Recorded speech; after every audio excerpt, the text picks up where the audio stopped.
RJ media dot live के इस कार्यक्रम में आप सभी का स्वागत है। आज का यह कार्यक्रम हम लोग जो आयोजित किए हैं उसका मुख्य विषय है युवाओं में नशा का बढ़ता प्रचलन। उस पर कैसे रोक लगाई जाए जिससे कि आने वाला भविष्य समाज का सुरक्षित रहे। इसके लिए हमने समाज के प्रबुद्ध लोगों को, जनप्रतिनिधि, सामाजिक संगठन से जुड़े हुए लोग और राजनीतिक दलों से जुड़े हुए लोगों को आमंत्रित किया है। उनके सुझाव और विचार को हम लोग जानना चाहेंगे कि कैसे हम लोग युवाओं में नशा का जो प्रचलन बढ़ रहा है उसको कम कर सकेंगे। अब हम जानेंगे जिला परिषद सदस्य डॉक्टर प्रतोष सिंह से कि युवाओं में जो नशे का प्रचलन बढ़ते जा रहा है उसको कैसे कम किया जा सकता है या उस पर कैसे लगाम लगेगा और उसमें उनकी क्या सीधे सीधी भूमिका होगी।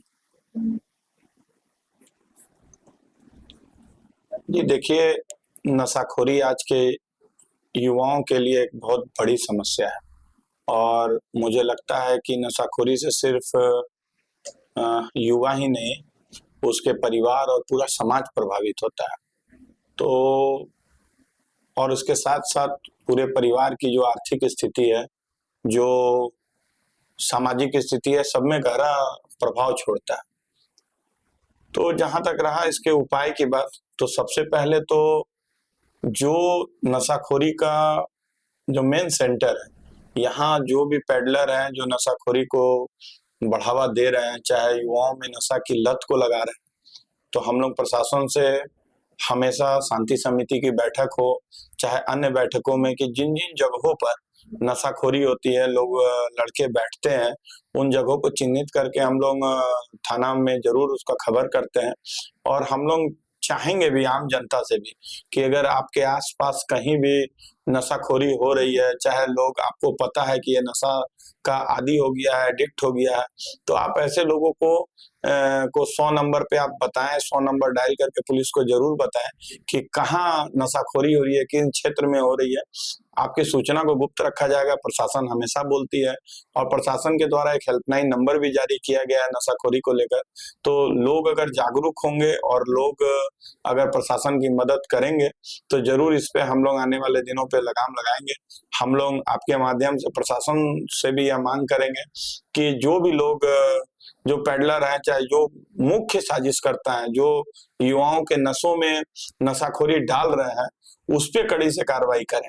आज का सीधा आपका क्या भूमिका होगा, आप क्या कर सकते हैं? हम लोग बहुत से लोगों को, अभी नाम सार्वजनिक नहीं करना चाहूंगा, लेकिन बहुत से सारे 2-4 युवा गोविंदपुर के थे जिनको हम लोग रिहेबिलिटेशन सेंटर में भेजे हैं।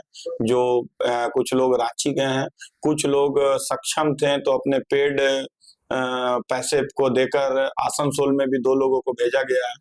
तो हम लोग तो हमेशा प्रशासन से मांग करेंगे, और अगर कोई भी आदमी आता है कि कहीं नशाखोरी हो रहा है और प्रशासन उस पर कार्रवाई नहीं करती है, तो हम लोग निश्चित रूप से प्रशासन के सामने इस मुद्दे को गंभीरता से रखने का प्रयास। ये अड्डाबाजी कैसे होती है? ये अड्डाबाजी और लोगों का जुटान होता है वहाँ ज्यादा है। आजकल तो स्कूली बच्चे भी इसमें, मतलब 10 और 9 के बच्चे देखते हैं कि बता रहे थे अरविंद जी कि सुबह में स्कूल जाने से पहले कुछ लोग जो है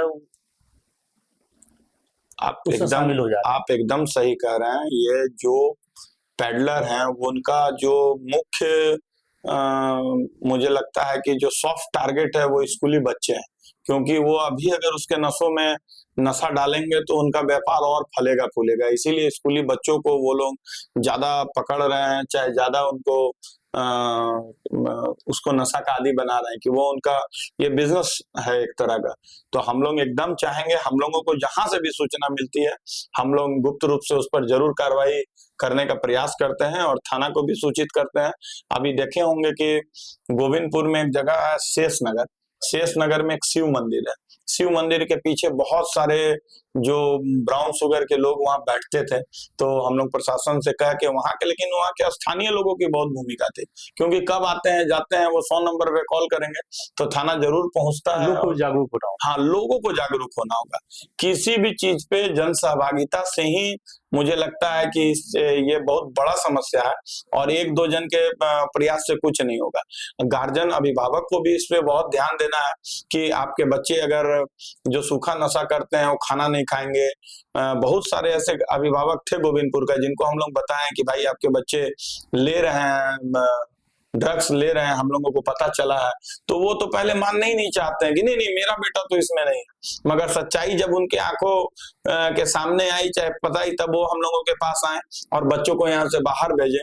तो सबसे बड़ा रोल जो है अभिभावक का है, और समाज जो बा हम लोग जनप्रतिनिधि होने के नाते समाज को आईना दिखाने का काम कर सकते हैं, हम लोग उनको जागरूक कर सकते हैं और उनकी समस्या पर हमेशा हम लोग खड़ा हो सकते हैं।